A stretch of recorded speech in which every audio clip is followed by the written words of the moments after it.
Okay, so here we go. Continuing on, what do inverse functions look like, and when can we not find them? Okay, so let's take a look at a function and then what would have to be the inverse of that function. So let's say that we have a bunch of x's and y's. For the x's here, we'll do 1, 2, 3, 4, 5. And for these, we'll say this is 1 and 3 and 6, 10, and 16. Okay, and then so what would the inverse of this function look like? First of all, what does the inverse of this function do? Well, it would take everything that came out of this function. Everything that came out of this function is going to go into this function. So a 1 is going to go in, a 3 is going to go into 6, a 10, a 16. Okay, where are they going to be sent? Well, the 1 is going to go right back where it came from. It started out as a 1. Came in as a 1, went out as a 1. It's going to come in as a 1 and go back to a 1. The 2 came in as a 2 and then went out as a 3. It's going to go in as a 3 and come out as a 2. 3 comes in, 6 comes out, 6 goes in, 3 comes out, and likewise these guys. So you can see what happens if we write these down like in columns is the x's here are the y's here, and vice versa. The y's here are the x's here. So this is what happens with inverse functions. The inputs become the outputs become the inputs. They switch, they just flip. That's what happens every time with an inverse function. So now let's talk about what this looks like. I'm going to make this blue, and I'm going to make this one red, so we can tell the difference between them as I graph them. So we're going to quickly make some graphs here. So we need to go all the way to 16. That'll be not too hard.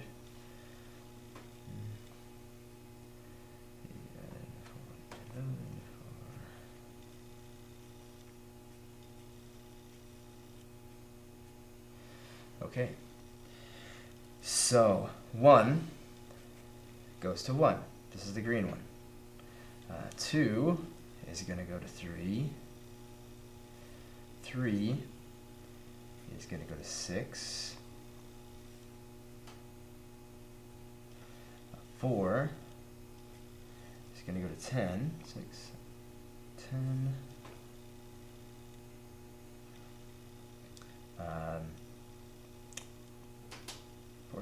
5 is going to go to 16. 5 goes to all the way up to 16. Okay, so I spaced them out a little bit so that we will get like a curvy, recognizable shape, and we'll see what happens. So I'm just going to connect them with a curve for the sake of having a shape to this graph, so we can kind of see what's the inverse going to look like in comparison. Well, the inputs go all the way to 16, so I need to go all the way to 16.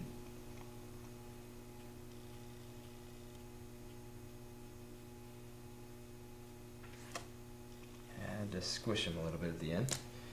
Okay, so 1 goes to 1. It actually goes right there. 3 goes to 2. 3 goes to 2. 6 goes to 3. 10 goes to 4. 4 looks like it's about there. And 16 goes to 5. Come all the way out of 16 and go up to 5. About there. And then connect these with a curve. Okay, so as I was putting those points there, you might have noticed that another way that I could have gone is just the same way that I did here. It was easy to find these inputs, just go 1, 2, 3, 4, 5, and then jump up to the outputs. Well, I could have done the same thing here, just use this as like my input, my x-axis almost, and then use this as my y, as my outputs. And that's exactly my point, is that for the green function, this was the input and this was the output. And for the red function, it's like this was the input and this was the output. It's like I took these axes for the red one, and it's like I flipped them just like that. I took this x-axis and I put it like this. I took the y-axis, I put it over there. And that kind of is responsible for the shape of the inverse compared to the original function. Well, what is that shape? You can see that the way that I flipped it was like this. It's like there was an axis of rotation right through here that it flipped over. Well, what is that axis called? Well, on the Cartesian plane, on these normal axes that we see, this guy right here, that's a function. It's called y equals x. Right? That's that 45-degree angle line that goes right through the origin and has a slope of 1. If you have a function and its inverse graphed on the plane, then they will be flipped over. There will be reflections of each other over this line y equals x. So that's what inverse functions look like. If you wanted to know if they were inverses or get a general idea if they were inverses, check and see, are they reflections of each other over the y equals x? So we can briefly discuss, well, when can I not find the inverse of a function? Well, if a function looks something like this, okay, and I want to graph its inverse, it's going to be kind of difficult to think about. So I would have this line y equals x, and then the reflection. Help myself out here and draw the reflection this way. Okay. Now, is this a function though? Is the red thing a function? That's the thing we have to ask. You know, these are reflections of each other, but is this red thing a function? This green thing's a function, right? There's a special test that we conduct on functions or graphs of functions.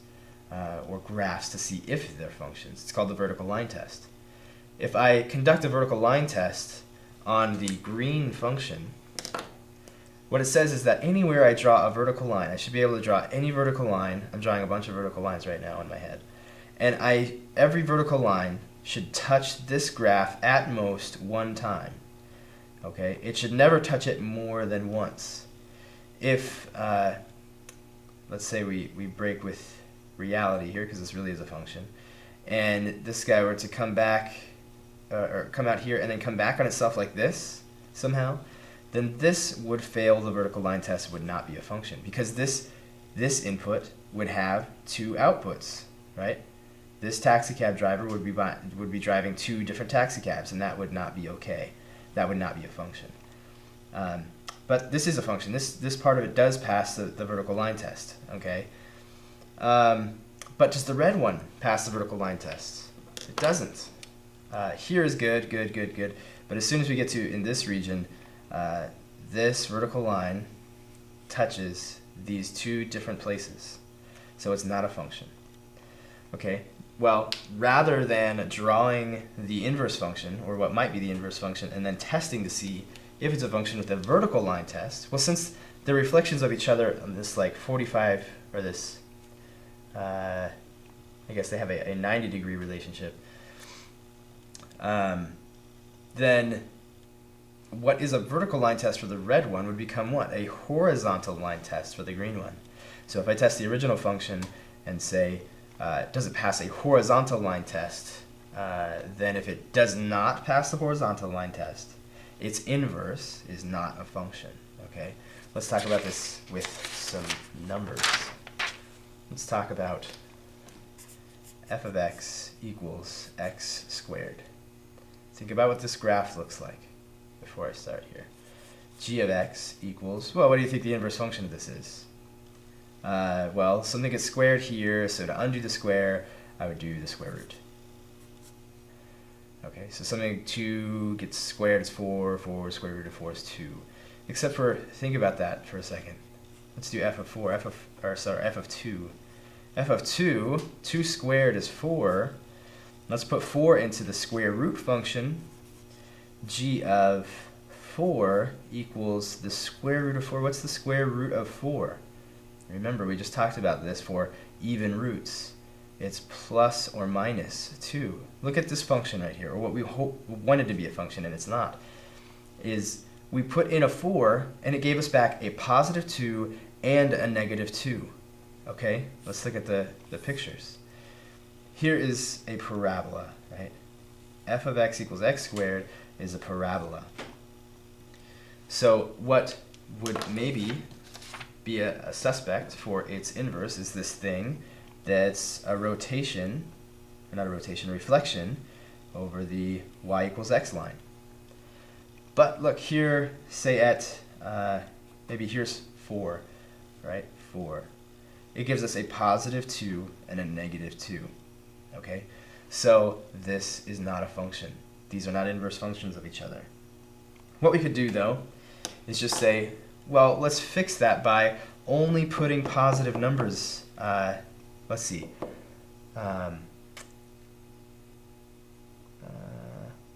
Let's say that we will only let this function put out the positive answer. That's what we'll do. We'll only put out positive numbers. We won't include the negative answer in this. Okay?